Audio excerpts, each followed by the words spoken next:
Enregistrement d'un document dans la GED.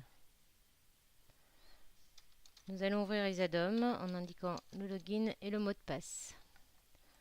Depuis le menu GED, nous allons dans Nouveau document. Le module GED vous permet de générer un document, soit pour un tiers, soit pour un produit.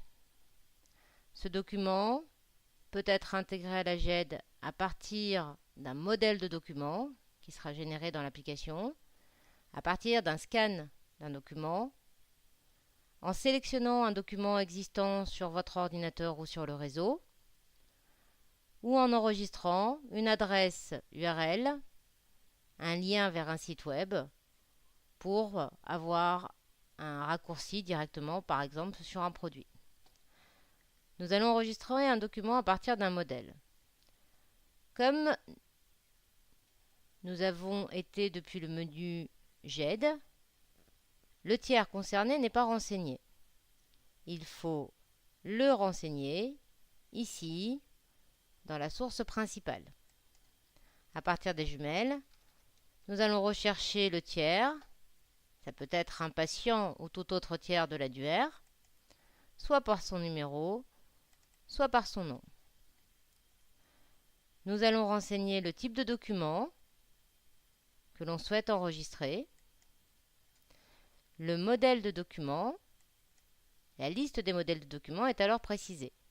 On sélectionne le modèle concerné.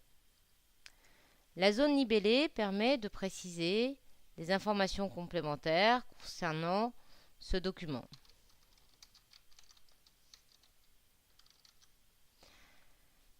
L'auteur du document est mis par défaut, il s'agit de l'utilisateur connecté, mais vous pouvez le modifier en cliquant sur le jumelle pour modifier l'auteur.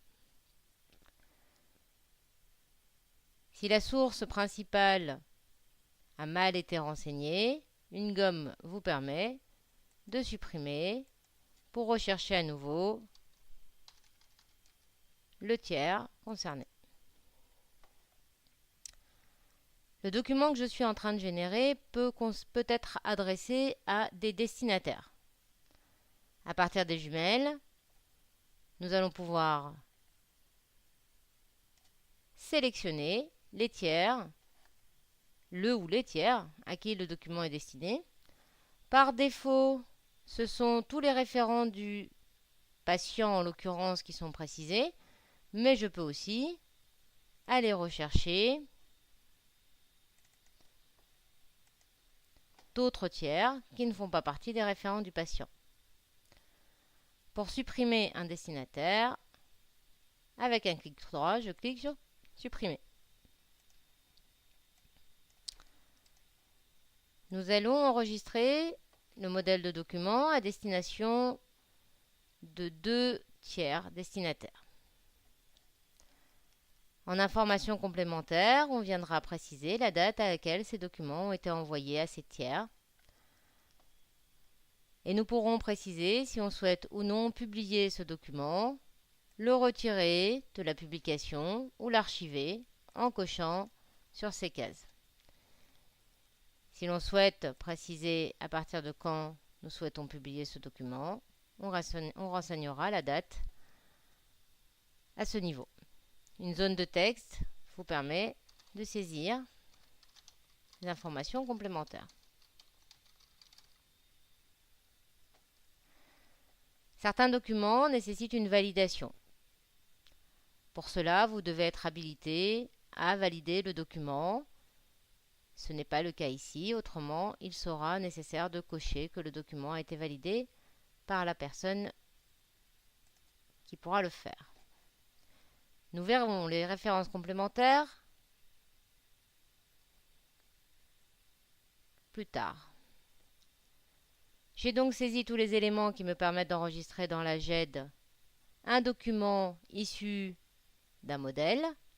Ce modèle contient des champs de fusion qui vont être automatiquement alimentés des informations que j'ai renseignées. Je valide l'enregistrement de ce document, qui est un modèle de document sous Word. et l'application Word va s'ouvrir en fusionnant les champs qui ont été précisés dans le modèle.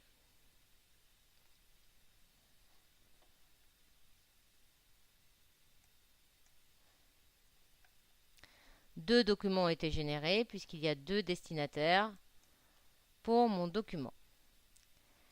Si je veux revoir ce document, je vais me positionner sur le tiers sur lequel j'étais et à partir du volet document de ce tiers, je vais pouvoir ouvrir le fichier, le compléter éventuellement ou le modifier.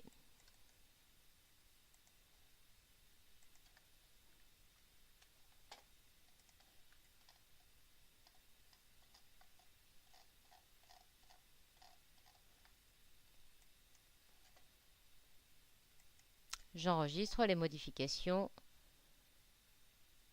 qui ont été réalisées. De la même manière, je peux ouvrir les informations liées à ce document et revoir l'ensemble des éléments qui ont été saisis. À partir de cet écran, nous avons la possibilité de transformer le document en PDF afin qu'il ne soit plus modifiable par aucun utilisateur.